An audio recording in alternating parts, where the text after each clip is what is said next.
What is top-down communication? In this video, I want to explore that term, share how it relates to McKinsey's top management approach and the pyramid principle, and share some examples with you. Before we dive in, I want to start with a very high-level definition of top-down communication. The best way to think about this is if you're in a knowledge work type job, you're often working bottom up. At the bottom, you're dealing with raw information, analysis, reports, and things like that. Your job is to turn those into higher level insights. And when you're communicating to your respective audiences, you want to start at the top instead of starting at the bottom. This is a useful correction for the tendency I like to call book report communication, when a student is trying to prove to the teacher that they definitely read the book. In work, we want to prove to our managers or higher ups that we went super deep. We spent a long time on the data and analysis. We did hard work, but to them, they just want the key insights, or what I call the so whats. So what? Tell me what I'm supposed to think. That's what audiences want, and this is the power of top-down communication. Top-down communication was popularized at McKinsey Company, which has had a value called the top management approach for more than 75 years. This top management approach came out of James O. McKinsey's original holistic perspective, which came out of accounting, and then Marvin Bower, the successor to McKinsey, really turned into a philosophy, an idea. Bower is considered the father of modern management consulting. He not only changed business's attitude toward consultants, he built what many regard as the leading management consulting firm in the world, McKinsey Company. That he ingrained into this larger persona of a McKinsey professional. What we mean by a top management approach is starting with the top, starting with what the CEO, the board, the higher level executives are thinking about for the company. By filtering your analysis and work through that lens, you're able to get to those higher level ideas which you can communicate top down. They serve as on-ramps for those people to eventually make their way to the detail and the analysis if that's where you're meant to be. Marvin Bower really started solidifying his thoughts about this in the 1940s. And in Elizabeth Erdensheim's book about him, she highlighted a passage where Bower started writing about this in 1941. Let's look at the memo. So I'll just call out a few key things. As you can see, he talks immediately in the first line about external factors such as industry trends and competitive position. This is him really trying to say, these top level leaders, this is what they're thinking about. They're thinking about a very broad perspective of the business. They're not in the weeds thinking about a price of a single product. They're thinking about how does that price of a single product fit into the context of everything else they're dealing with.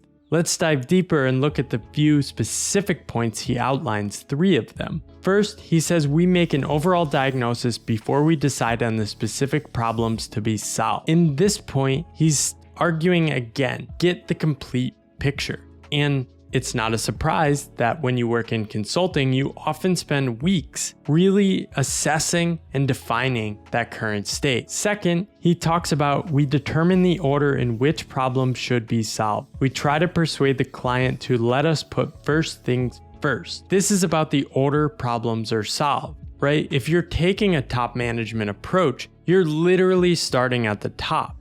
You don't want to make a specific product decision if that's a declining product, if there's a more impactful decision to make around actually investing in a whole new market area that will actually lead to higher growth in the future. His third point offers 2 points. He says, we take an integrating approach and recognize that external factors are usually important in the solution of internal problems, but very few problems can be solved in any single department. This really hammers home that you need to start at the top. Only from the top can you see everything. They took this very seriously at McKinsey, and this video of Marvin Bower shows how they took this to extremes and really embraced the client's perspective in all things, including dress. We felt that our type of managing advice should be delivered to the top management. That's the chief executive and those reporting to him.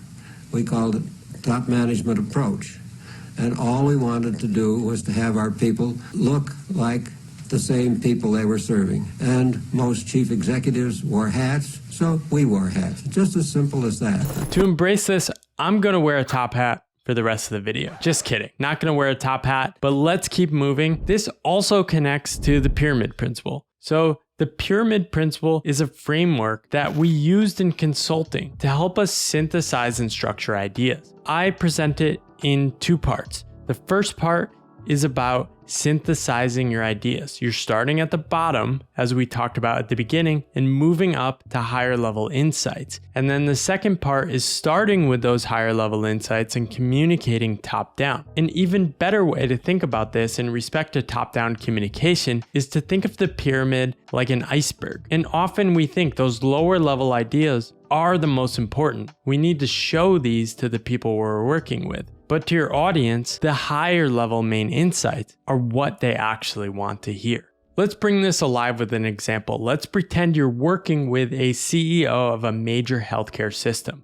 You go into this person and you tell him, hey, there is a major issue in the endocrine practice in this specific town. They'll look back at you and say, why are you telling me this? Why does this matter? This is not going to have an impact on the overall company. Using a top-down approach, you would want to start at the general and then move down to the specific. You might say something like, hey, you are in this broader macro landscape where healthcare costs are increasing. Your specific regional hospital is doing better than most, but still struggling and wants to focus on profitability. You are in charge of all these different units. One of these units is primary care and specialty practice. In specialty practice, you have things like endocrinology and all these other practices.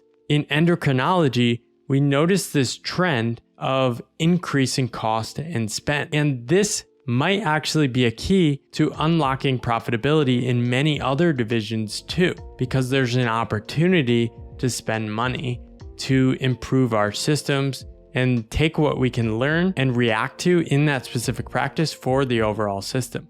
Of course, this is a made-up example, but as you can see, it was easier as the listener to start with that high-level context and then come down to the specific. Even for people in organizations, the executives you work with in your jobs, your clients at companies you're working with, you still need to lead them from the generic to the specific or the high-level ideas and then bring them down into the why behind it. This is not a natural or intuitive thing to do and can be uncomfortable at first. One of the things that makes this stressful is we put so much effort into the synthesizing, the part one of the pyramid principle, and we put so much emphasis on preparing our work for a final report that when we're at that presentation or the final deliverable, we're super scared. What are they going to think? What are they going to say? In my work with small consulting firms, I help them think about how they can move up the testing and iteration process of these top-down messages earlier in the process. For example, if you're in consulting, you want to be previewing top-level ideas as early as possible. This is why in proposals, you want to write the context and the higher level perspective of what you're seeing and your understanding of it and translating it into their words. If they're reacting to it, you need to tweak it. Similarly, throughout a project, you want to be previewing some of the themes, insights, big ideas, potential recommendations with your client, your manager, the stakeholders you're working with, and assess, are they reacting negatively to this? One thing I used to do in a job, I used to take a quick and dirty analysis of something that might take me 30 hours. I might spend 5 and then send a quick email to the manager I'm working with. Hey, here's the 3 quick themes I'm finding. Do you agree, disagree? Would you send me in a new direction? This saves a whole bunch of time and improves that final top-down communication. I hope you enjoyed this video. If you've implemented top-down communication in your work or you're practicing applying these skills, I'd love to hear in the comments how that's going, what further questions you have, and what further videos you'd love for me to create. Thank you for supporting my channel. I work with companies, executives, and have a course that teaches individuals some of the skills and principles we learned today.